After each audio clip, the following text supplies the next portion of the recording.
So the devs added toxic barrels and poison with patch 0.5, and you can cure it with antibiotics, which also cures infections. That's the short story at least. Hi, this is Chris with Tactical RNG, here to give you an in-depth understanding of this new game mechanic. You see, what the devs said about this in the 0.5 update log was that poison or toxic damage leaves a new type of wound, and with a chance, it may develop the poisoning effect. With each instance of poison damage, there is a chance that poisoning will progress to the next stage. And sadly, that's as descriptive as they got about it, leaving some players raging and scratching their heads in bamboozlement when they go from being perfectly fine to perfectly dead in just a couple of moves. So how does this toxic poison work then? Well, to understand that, we have to take a look at something else first, and that is puddles. Yes, puddles.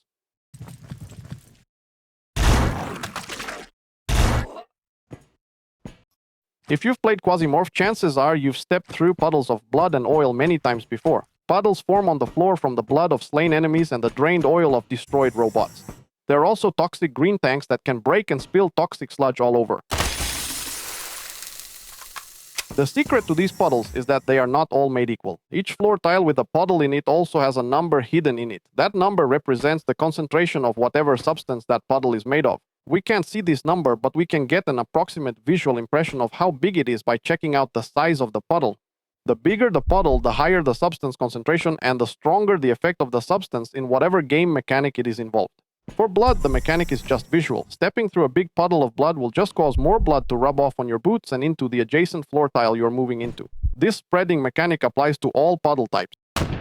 For oil, the more concentration the puddle has, the more that floor tile will burn when set on fire. I think it also affects the chance for fire to spread to that tile from adjacent sources, but don't take my word for it. When it comes to toxic puddles, they will directly damage your character every turn you spend in them, and the damage you take is based on the size of the puddle. The bigger the puddle, the more damage you take. Similar to blood and oil puddles, the poison sticks to your feet and gets dragged over as you move, contaminating the adjacent tiles. So you'll continue to take damage even as you move out of a toxic puddle, simply because you're spreading it around, but the damage decreases with every step as the concentration gradually drains out onto the clean floor tiles. Every time you take this toxic damage, there is a chance that your character will also receive the poisoning status effect. This is very similar to the infection effect, and it gradually grows towards 100%, and its negative effects will become increasingly debilitating as it progresses. Past 50%, you will be taking 1 damage every turn, then 2 damage past 75% until you either cure it or drop dead. Good news is that antibiotics have a strong counter effect to poisoning, being able to remove between 40 and 50% from the poisoning level on top of the 80% of infection that they can remove. In other words, if you haven't been carrying at least 1 antibiotic with you in Quasimorph at all times, along with bandages and other medical supplies, you better make sure you do it from now on. They are a lifesaver. There are other consumables which can also remove poisoning, with the antidote being the strongest one of them all at 100% poison recovery. But inventory space is at a premium, and with antibiotics being multi-purpose, I'd rather carry those only and save up backpack slots for something more valuable. Also, if you're carrying the cure, you'll be using it while the poisoning effect is still within the low percentages, so you'll never really need the 100% recovery. Just as fire poison is deadly to players that don't know its mechanics and are not prepared for it.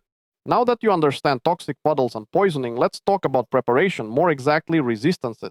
On this subject, all you need to know is that the Impactor armor set paired with a Sentry Guard chest armor offers a well-rounded protection against both physical and elemental damage types.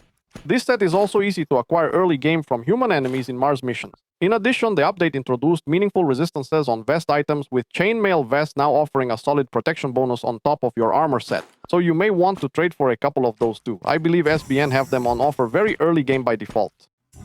Let me know if you have any questions in the comments below. Hit the like button if you want to say thanks, and subscribe to get future videos. Thanks for watching, and as always, grab loot, die hard, Godspeed, I'm out.